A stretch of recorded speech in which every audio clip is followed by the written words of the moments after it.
Communiqué numéro 065 du gouvernement de la transition.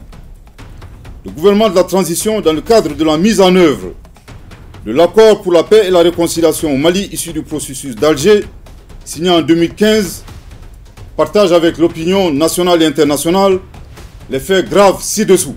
1.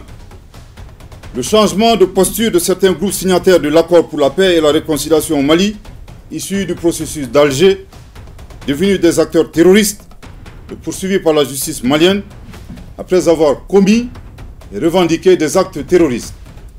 2.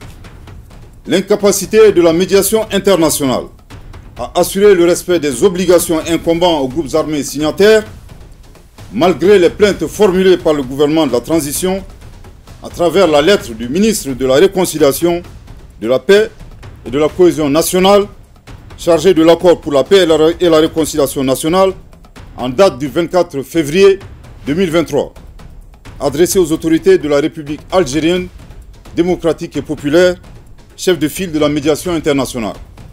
3. Les actes d'hostilité et d'instrumentalisation de l'accord de la part des autorités algériennes, dont le pays est le chef de file de la médiation internationale, tel que mentionné dans le communiqué numéro 064 du 25 janvier 2024 du gouvernement de la transition. Au regard de ces faits suffisamment graves précités, le gouvernement de la transition constate l'inapplicabilité absolue de l'accord pour la paix et la réconciliation au Mali issu du processus d'Alger, signé en 2015, et par conséquent annonce sa fin avec effet immédiat. Je répète, au regard de ces faits suffisamment graves précités, le gouvernement de la transition constate l'inapplicabilité absolue de l'accord pour la paix et la réconciliation au Mali, issu du processus d'Alger, signé en 2015, et par conséquent annonce sa fin avec effet immédiat.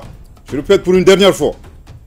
Au regard de ces faits suffisamment graves précités, le gouvernement de la transition constate l'inapplicabilité absolue de l'accord pour la paix et la réconciliation au Mali, issu du processus d'Alger, signé en 2015, et par conséquent annonce sa fin avec effet immédiat.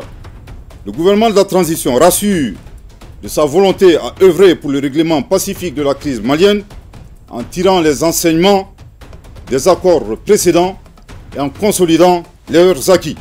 En outre, il invite tous les groupes signataires du caduc accord de paix non impliqués dans le terrorisme ainsi que les partenaires du Mali à s'inscrire dans l'esprit du dialogue direct intermalien ouvert à tous nos compatriotes épris de paix et de justice annoncé par son Excellence le colonel Assimi Goïta, président de la transition, chef de l'État, le 31 décembre 2023. Le gouvernement de la transition saisit cette occasion pour appeler les Maliens à renforcer la cohésion nationale et à promouvoir le dialogue et la paix. Que Dieu bénisse le Mali et préserve les Maliens, fait à Bamako le 25 janvier 2024. Merci de votre très aimable attention.